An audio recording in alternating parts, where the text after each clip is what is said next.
ইসলামের দ্বিতীয় খলিফা হযরত ওমর রাদিয়াল্লাহু তাআলা আনহুর শাসনকালের কথা। তিনি হজ করতে মদিনা থেকে মক্কায় গিয়েছিলেন।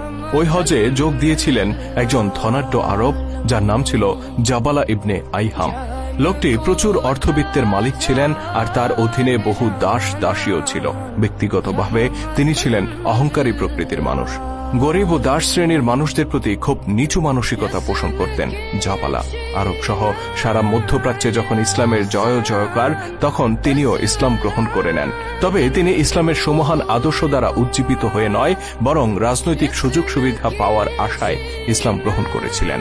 হজের আনুষ্ঠানিকতা চলাকালে জাবালা ইবনে আইহাম কাবা ঘর প্রদক্ষিণ করছিলেন। তার পরনে ছিল মূল্যবান ইহরামের চাদর। চাদরটির একটি অংশ মাটিতে গড়াগড়ি খাচ্ছিল। হঠাৎ চাদরের এক কোণে একজন দরিদ্র আরব বেদুইনের পা পড়ে যায়, আর চাদরটিতে টান লেগে তা জাবালার কাঁধ থেকে নিচে পড়ে যায়। আমরা আগেই বলেছি, জাবালা ইসলামের আদর্শ দ্বারা অনুপ্রাণিত ছিলেন না। তিনি নিজের মূল্যবান চাদরে একজন দরিদ্র বেদুইনের পা পড়ায় ক্রোধে অগ্নিশর্মা হয়ে ওঠেন। লোকটিকে কোনো কথা বলার সুযোগ না দিয়ে তিনি তার গালে সজোরে থাপ্পড় বসিয়ে দেন, আর খুব বাজেভাবে তাকে অপমান করেন। হজের ময়দানে প্রকাশ্যে এত এত মানুষের সামনে এই অপমানের লজ্জা নিয়ে লোকটি তখন খলিফার কাছে ছুটে যান বিচার পাওয়ার আশায়। আমিরুল মুমিনিন ওমর রাদিয়াল্লাহু তাআলা আনহু যখন বিস্তারিত শুনলেন, তিনি জাবালা ইবনে আইহামকে ডেকে পাঠালেন। অতঃপর জানতে চাইলেন অভিযোগ সত্য কিনা। জাবালা অকপটে ঘটনার সত্যতা স্বীকার করে নেন। তিনি বলেন, এই বাজিটা আমার চাদর পদদলিত করে আমাকে আল্লাহর ঘরের সামনে প্রায় উলঙ্গ করে দিয়েছিল। খলিফা বললেন, তিনি তো এই কাজ ইচ্ছে করে করেননি, তিনি অসতর্কভাবে তোমার চাদরে পা দিয়েছিলেন।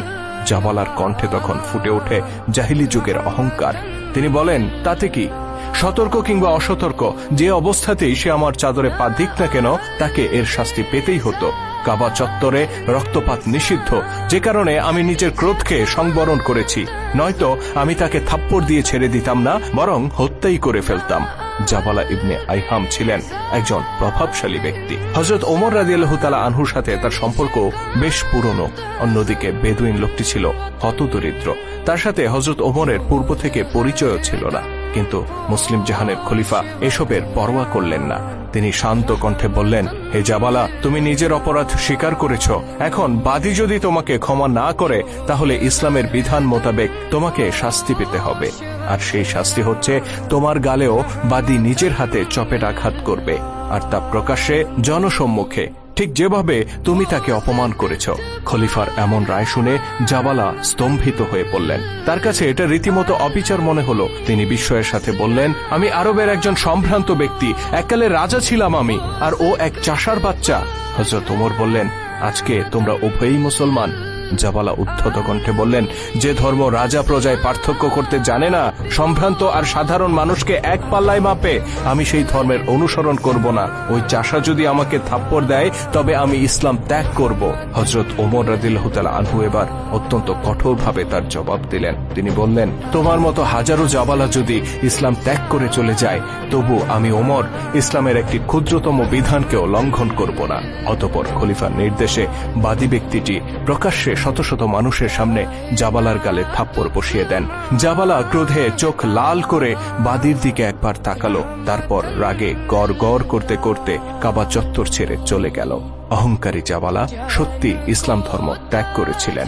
মূলত ইসলামের সাম্যের বাণী আর ভ্রাতৃত্ববোধ তার কাছে মূল্যহীন ছিল। বরং আরবের জাহিলি সমাজে সম্ভ্রান্ত ও প্রভাবশালী ব্যক্তিরা যেসব সুযোগ সুবিধা ভোগ করত, তার কাছে সেই প্রথাই উত্তম মনে হয়েছিল।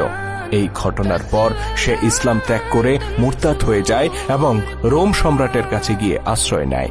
জীবনের অবশিষ্ট দিনগুলো সে রোমেই অতিবাহিত করে বলে জানা যায়।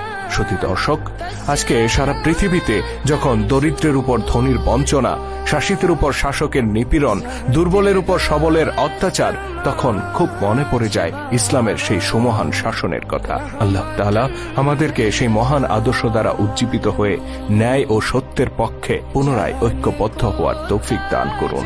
আমিন।